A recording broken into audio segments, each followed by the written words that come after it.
Efésios capítulo 5, versículo de número 15.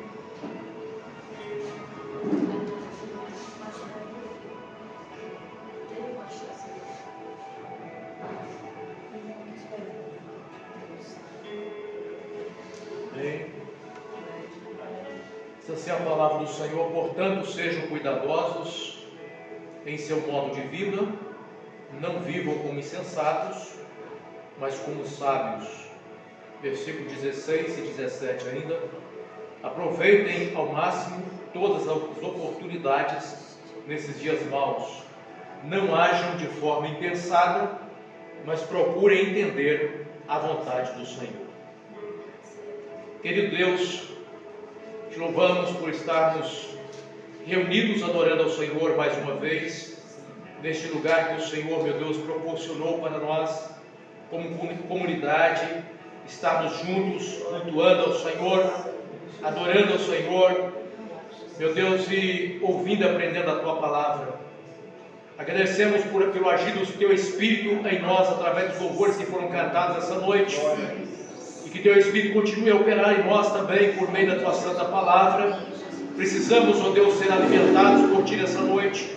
Precisamos crescer um pouco mais, Senhor, não somente aqueles que aqui estão, mas todos que terão acesso a essa mensagem. Que a misericórdia do Senhor os alcance, que a graça do Senhor os alcance, e que haja uma bênção, Seu Deus, de prosperidade espiritual. Assim oramos em nome de Jesus. Amém. Os irmãos, coração. Meus irmãos, a palavra do Senhor que nós lemos, nós vemos Paulo nos aconselhando a vivermos de forma cuidadosa nesse momento, ou no mundo mau, no momento difícil que nós vivemos, dias maus, e verdadeiramente nós podemos concluir que os dias que nós vivemos são de fato dias maus. Quando nós olhamos os noticiários que sempre estão aí à nossa disposição, nos assusta muito a realidade das famílias. Quantos conflitos têm acontecido nas casas, nos lares, nos lugares onde deveria ser o lugar onde as pessoas deveriam sentir segurança, onde as pessoas deveriam sentir prazer de estar, onde as pessoas deveriam sentir paz. Mas quantos lares não conseguem vivenciar essa realidade? Os conflitos familiares são muitos, envolvem muitas vezes a dificuldade de relacionamento conjugal, às vezes a dificuldade dos pais em conduzir a educação dos seus filhos nos dias que nós vivemos, que não é fácil. É um desafio muito grande para os pais nesses dias conseguirem educar bem os seus filhos. Muitos dos nossos filhos têm vivido seus conflitos. Alguns entraram por caminho das drogas, outros vivendo problemas de depressões, tão jovens, vivendo conflitos internos, e muitas das vezes nós não conseguimos ajudá-los conforme a necessidade. E aí que entra a nossa grande necessidade de buscarmos ao Senhor, de buscarmos auxílios em Deus, recurso em Deus, para que a nossa casa seja uma casa abençoada, para que o nosso lar seja um lar abençoado. A palavra de Deus, no Salmo de número 127, diz: se o Senhor não edificar a casa, em vão trabalham aqueles que a edificam. Se o Senhor não guardar uma cidade, em vão vigiam as sentinelas. Inútil é para o homem levantar de madrugada para ganhar o seu pão e dormir tarde, se o Senhor não estiver à frente, se o Senhor não for aquele que conduz o nosso lar, que conduz a nossa casa, nós vamos sofrer os prejuízos nesses dias maus. Será inútil. E muitos poderão mais tarde dizer: Senhor, eu fiz tanta coisa, eu trabalhei a vida inteira, eu não tive descanso, eu não tive férias para dar o sustento para minha casa, para dar um bom estudo para meus filhos. O que aconteceu com a minha casa, o que aconteceu com a minha família, o que está acontecendo? São tantas indagações que alguns já estão vivendo agora. Alguns chegam a dizer: Senhor, onde foi que eu errei? Mas certo é que a palavra do Senhor tem instrução para as nossas vidas em todas as nossas necessidades. Quando a palavra de Deus diz: se o Senhor não edificar a casa, nós precisamos entender como é que o Senhor edifica a nossa casa. E a maneira pela qual o Senhor edifica a nossa casa é quando nós deixamos o Espírito Santo trabalhar na nossa vida. É quando nós damos lugar para que o Espírito Santo trabalhe em nós, trabalhe na nossa mente, na nossa compreensão, para nos instruir a maneira correta de nós vivermos a nossa vida em meio ao mundo que se afasta cada vez mais da vontade de Deus. Os dias são maus, mas nós, como servos do Senhor, precisamos buscar de Deus o auxílio e a orientação para que a nossa vida seja realmente guiada por Deus, para que as nossas decisões não sejam decisões impensadas, não sejam decisões irresponsáveis, mas sejam decisões dentro da vontade de Deus. Muitas vezes nós colhemos os frutos das nossas decisões precipitadas, das nossas decisões impensadas, das nossas decisões que tomamos no momento repentino, no momento de ira. Não olhamos para o conselho da palavra, não permitimos o Senhor trabalhar em nós no momento dos dias maus. E muitas vezes o que nós colhemos são as destruições da nossa vida. Hoje o Senhor quer falar conosco sobre o nosso lar. Hoje o Senhor quer falar conosco sobre a nossa família. E o versículo de número 21 desse mesmo capítulo, Paulo vai orientar aos maridos e esposas como deve ser a nossa vida conjugal.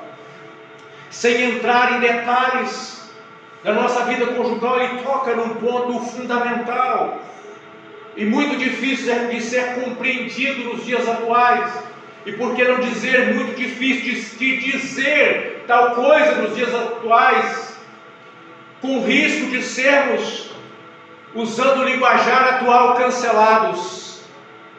Mas aquele que está buscando a verdade do Senhor, aquele que está buscando a palavra do Senhor e viver conforme a palavra de Deus, aquele que quer de fato que o Senhor seja aquele que edifique a sua casa, precisa abrir o seu coração e seus ouvidos para a palavra de Deus.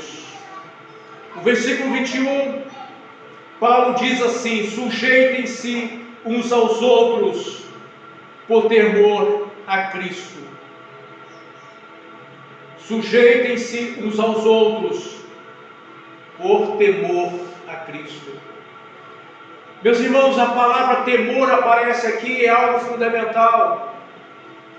A palavra de Deus diz que o temor ao Senhor é o princípio da sabedoria. Se nós não tivermos temor a Deus, a sabedoria passará longe de nós.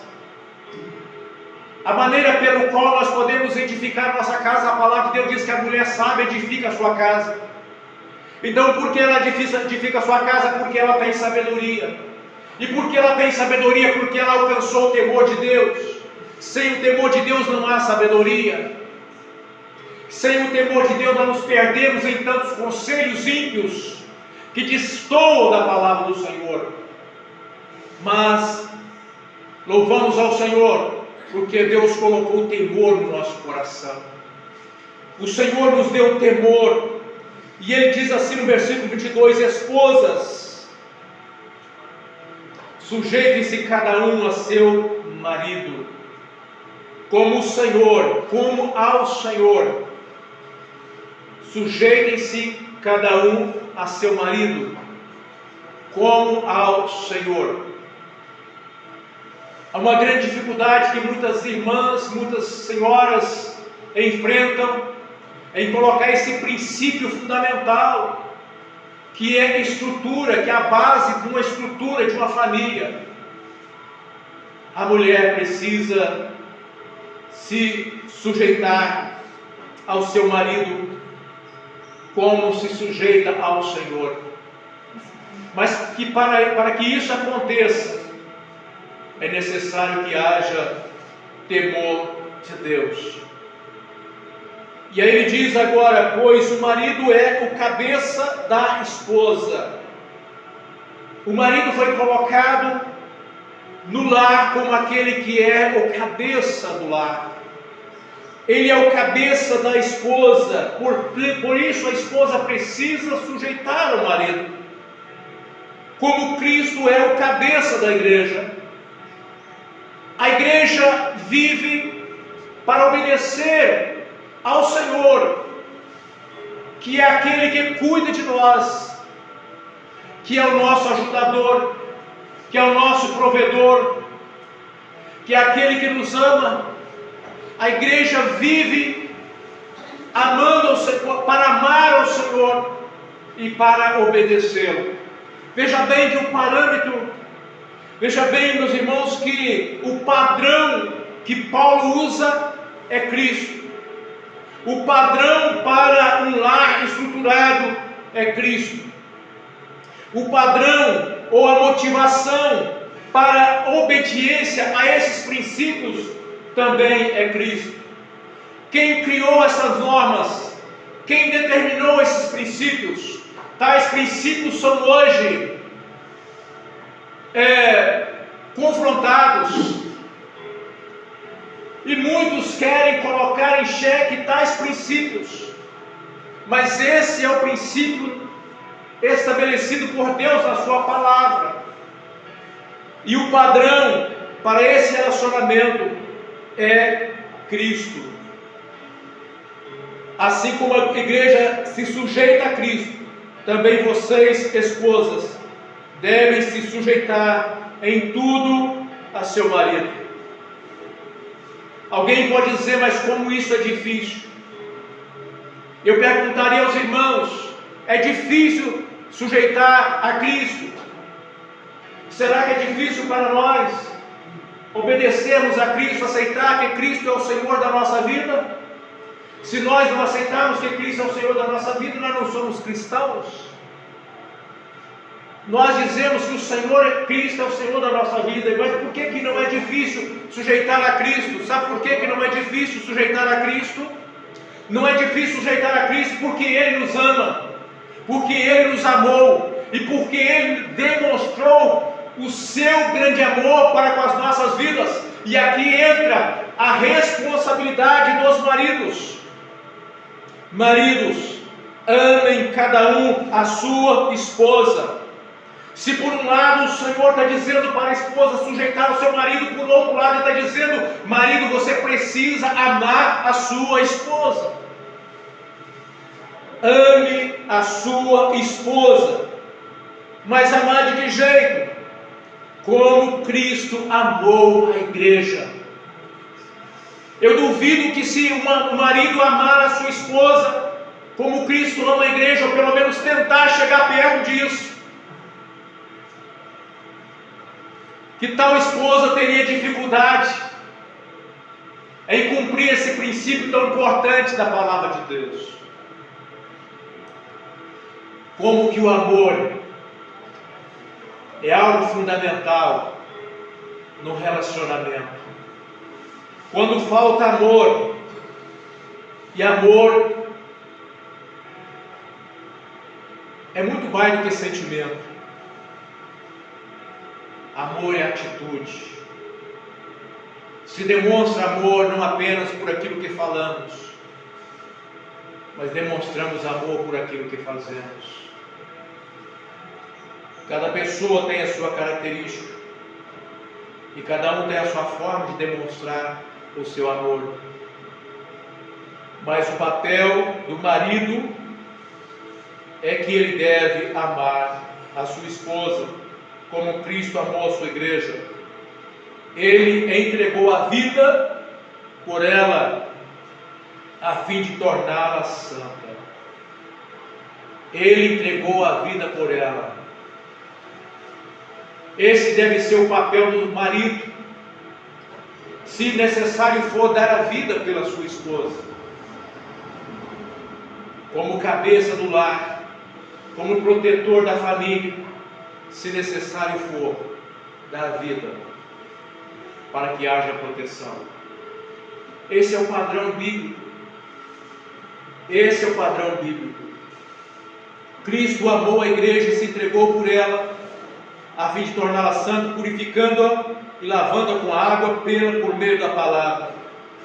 Assim o fez para apresentá-la a si mesmo como igreja gloriosa, sem mancha, sem ruga ou qualquer outro defeito, mas santa e sem culpa. E aí ele pega a experiência do relacionamento de Cristo com a sua igreja. Esse é o padrão. E ele vai dizer assim: da mesma forma, os maridos devem também amar cada um a sua esposa, como amam o próprio corpo. Pois o homem que ama a sua esposa, na verdade, ama a si mesmo. E aí ele diz o seguinte: ninguém odeia o próprio corpo. Quem aqui pode dizer que odeia o próprio corpo? Qual varão, qual homem pode dizer que odeia o próprio corpo? Mas nós alimentamos o nosso corpo, nós cuidamos do nosso corpo, como Cristo cuida da igreja. Nós somos membros do corpo.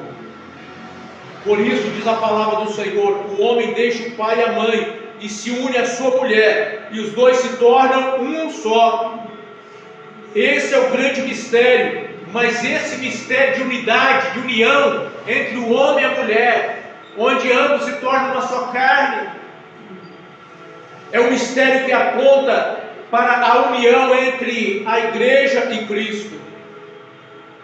Portanto, Paulo volta a dizer: cada homem deve amar a sua esposa como ama a si mesmo. Cada um de nós, homens, precisamos amar a nossa esposa como amamos a nós mesmos. Se nós tratarmos as nossas esposas como nós desejássemos ser tratados, ou como nós cuidamos do nosso corpo, como nós cuidamos do nosso corpo, da nossa vida, precisamos cuidar também da nossa esposa. É triste a realidade que nós vivemos, porque não são poucos os homens que amam mais o carro do que a esposa. Quantos homens passam horas e horas alisando seus carros, colocando perfume no carro, e pergunta-se: será que tem o mesmo cuidado com a esposa? Muitos deles não. Muitos deles não estão importando com o seu relacionamento conjugal. Certa vez uma esposa saiu do carro do marido, num dos carros, porque tinha mais de um, e ela sofreu um acidente. E logo em seguida o marido chega de carro, encontra o carro ali estragado. A esposa, graças a Deus, escapou do acidente ilesa. Mas a primeira coisa que ele foi falar para a esposa era: o que você fez com o meu carro? Ele não perguntou perguntou à esposa como que ela estava. Ele não se preocupou com a esposa, qual era a sua situação. Ele preocupou qual era a situação do seu carro. Meus irmãos, quando o homem distancia dos princípios da palavra de Deus, é isso que nós vemos. O que esperar de uma família assim? O que esperar de um lar assim? Se não confusão, conflitos, discórdias. Triste realidade. Mas muitos lares têm seus filhos. E a palavra do Senhor também tem conselho para os filhos. E o conselho da palavra do Senhor para os filhos é que os filhos devem obedecer aos seus pais no Senhor. Obediência aos pais é um mandamento de Deus com promessa. Aquele que cumpre esse mandamento de amar e honrar os pais tem as suas vidas prolongadas. Mas quem não obedece os pais tem a sua vida encurtada. Não são poucos os filhos que têm a vida ceifada logo cedo. E quando você vai analisar, são filhos que não honram os pais, são filhos que não obedecem os pais. Muitos vivem exatamente dessa forma. Mas a palavra de Deus diz assim: o que é certo fazer é que os filhos devem obedecer aos seus pais. Vivemos uma geração onde parece que a obediência aos pais já não faz mais parte. O filho apenas comunica o que vai fazer e pronto, e o pai tem que aceitar, a mãe tem que aceitar. Essa tem sido a realidade de muitos lares. E ai do pai se falar não para o filho. Quantos filhos hoje já tiraram a vida dos seus pais porque os pais tentaram colocar um limite nos filhos? Porque disseram para o filho que ele não deveria usar mais o celular. Teve a sua vida ceifada porque colocou ou tentou colocar um limite na vida do seu filho. Filhos que não honram mais os pais. Filhos que sequer amam os seus pais. Não têm gratidão alguma pelos pais, por aquilo que os pais passaram, por aquilo que eles sofreram para criá-los. Essa tem sido a realidade de muitos lares. Quando o pai tenta aconselhar o filho com relação a algum relacionamento, algum namoro, um relacionamento que os pais percebem que não é bom para os filhos, porque os pais têm essa facilidade de perceber aquilo que os filhos não percebem. Eles são muito jovens. A imaturidade não nos permite enxergar coisas que a maturidade nos faz enxergar. Recentemente, conversando com minha filha, ela disse assim, ela estava assistindo um filme, uma série, não sei, tinha alguns adolescentes, ela falou assim: eu não estou aguentando, é muito difícil ouvir e ver as coisas que os adolescentes estão fazendo. Aí ela falou assim: agora eu entendo os pais com relação aos adolescentes, porque é muita imaturidade. Antes ela não entendia isso, antes ela não via isso. E eu disse para ela assim: minha filha, mas a sua visão também ainda vai amadurecer. Você um dia ainda vai enxergar coisa diferente que os seus pais hoje enxergam por maturidade. Mas eles não entendem isso. E muitas vezes, quando os pais vão intervir no relacionamento amoroso, sofrem violências. Quantos lares estão sendo violentados pelos filhos? Recentemente fomos surpreendidos com o noticiário de um adolescente que tirou a vida do pai, da mãe e do irmãozinho. E segundo informação, a adolescente namorada também já estava projetando tirar a vida da própria mãe. Meus irmãos, este é o caos em que o mundo se encontra. E nós precisamos buscar ao Senhor. para que o Senhor nos dê sabedoria para lidar com os nossos lares, com a nossa casa, a fim de evitar esses males na nossa vida. Se honrar o pai e a mãe, tudo lhe irá bem e terá vida longa na terra, diz a palavra do Senhor. Então, o filho que estiver ouvindo essa mensagem, que vai ter acesso a essa mensagem, lembre-se dessa promessa. Quer que a sua vida seja uma vida feliz, abençoada, honre seu pai e a sua mãe. Mas a palavra de Deus também tem conselho não apenas para a maneira pela qual os nossos filhos devem nos tratar, mas também a palavra do Senhor tem conselho para que a maneira pela qual nós, como os pais, devemos agir com os nossos filhos. E diz assim a palavra do Senhor, no capítulo 6 de Efésios, versículo 4: Pais, não tratem seus filhos de modo a irritá-los. Muitas vezes, tratamos os nossos filhos de maneira a provocar a ira deles. Direcionamos com agressividade, com xingamentos, com ira. E isso não é sábio. Algumas atitudes nossas podem provocar a ira dos nossos filhos. Antes, diz a palavra do Senhor, devemos educar os nossos filhos com a disciplina e a instrução que vem do Senhor. Quando nós usamos o conselho da palavra de Deus para educar os nossos filhos, nós vamos evitar provocar a ira deles. Porque a palavra do Senhor nos ensina a amar os nossos filhos. A palavra do Senhor nos ensina a beijar os nossos filhos. A nossa geração, os que são da minha idade, não tiveram esse privilégio de ser beijado pelos pais. Era uma dificuldade.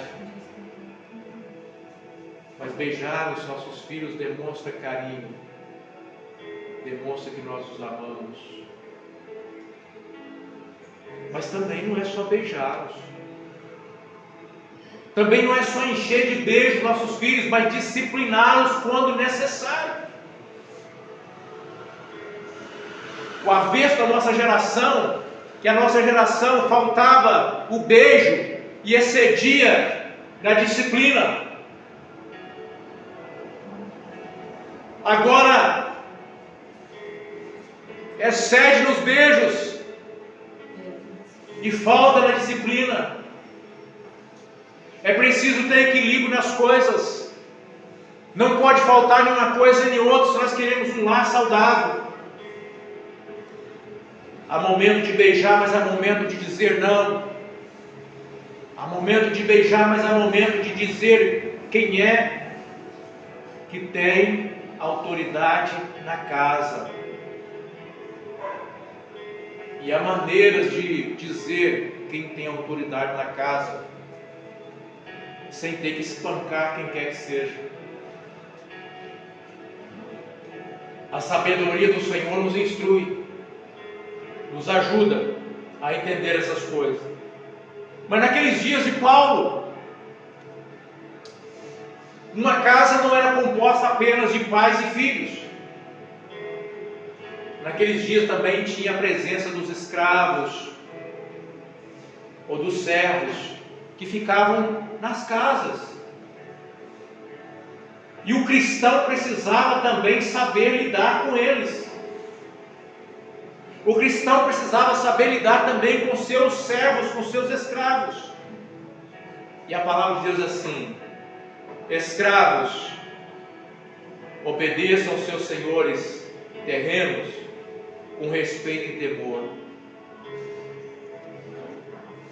Alguns cristãos, às vezes, eram escravos, tinha aceitado a Cristo e precisava dar um bom testemunho Sirvam com sinceridade, como se vocês estivessem servindo a Cristo.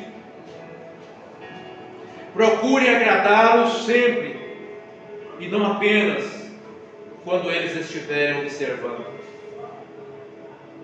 Como escravos de Cristo, façam a vontade de Deus de todo o coração. Se por um lado eles eram escravos dos seus senhores, eles precisavam entender que antes eles eram escravos de Cristo. Antes eles eram servos de Cristo. E como servos de Cristo, eles precisavam demonstrar amor, mesmo na servidão. Demonstrar amor, respeito e lutar por uma boa convivência. Trabalhem com entusiasmo, como se servissem ao Senhor e não aos homens. A palavra do Senhor diz assim: lembrem-se de que o Senhor recompensará cada um de nós pelo bem que fizermos, quer sejamos escravos, quer sejamos livres. Ele vai dizer que o Senhor há de recompensar cada um de nós pelo bem que fizermos, independente da nossa condição social.